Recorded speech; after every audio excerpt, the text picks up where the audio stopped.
A humanidade sapiens, tal como é conhecida, não nasceu apenas da biologia, da evolução ou da técnica. Ela nasceu e continua a nascer da repetição. Da repetição de narrativas, crenças, dogmas, mitos, teorias, ideologias, tradições e estruturas simbólicas que se impõem como verdades. O ser manifestado na espécie humana está antes de tudo imerso em uma espécie que aprendeu a repetir. E ao fazê-lo, parece criar. E ao parecer criar, se aprisiona.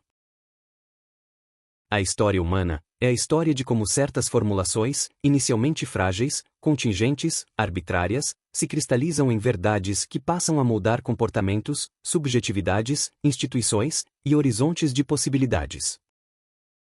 A humanidade se construiu, portanto, como filha dos repetidores de verdades criadas, e se tornou também prisioneira deles. A repetição antecede a razão. Antes de qualquer reflexão crítica, o ser humano aprende por imitação.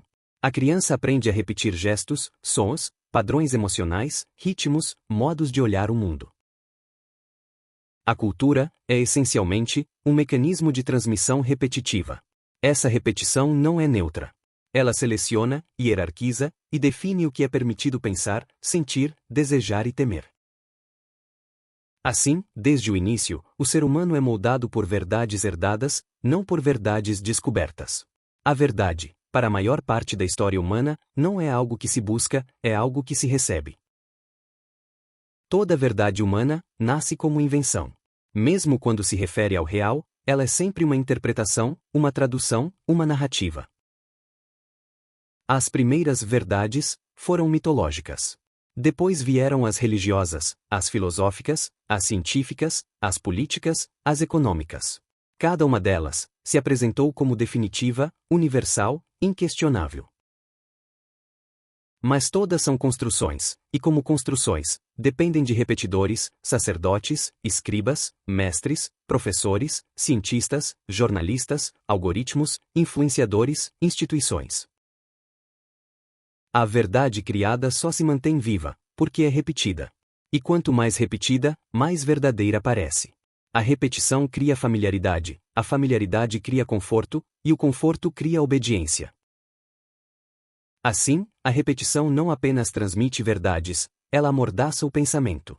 O pensamento crítico exige ruptura, estranhamento, dúvida. Mas a repetição incessante cria um ambiente onde a dúvida é vista como ameaça e a ruptura como heresia. Por isso, sociedades inteiras podem viver séculos dentro de estruturas mentais rígidas, incapazes de perceber que aquilo que chamam de verdade é apenas o eco de vozes antigas. Ao longo da história, diferentes escolas de pensamento tentaram processar, reinterpretar ou confrontar essas verdades repetidas. Mas paradoxalmente, muitas delas acabaram criando novas verdades repetidas, igualmente dogmáticas.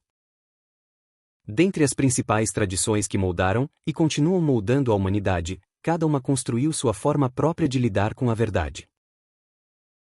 As religiões foram as primeiras grandes máquinas de repetição. Seus textos sagrados, rituais e doutrinas funcionam como sistemas de preservação de verdades impostas como reveladas.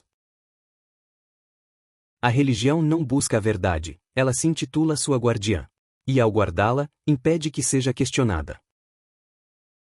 Já a filosofia nasceu como tentativa de romper com a repetição mitológica. Sócrates, Platão e Aristóteles, entre outros, buscaram fundamentos racionais para a verdade. Mas, ao sistematizar o pensamento, criaram escolas, e as escolas criaram discípulos, e os discípulos criaram repetições. A filosofia, que nasceu para libertar, tornou-se também um mecanismo de transmissão dogmática.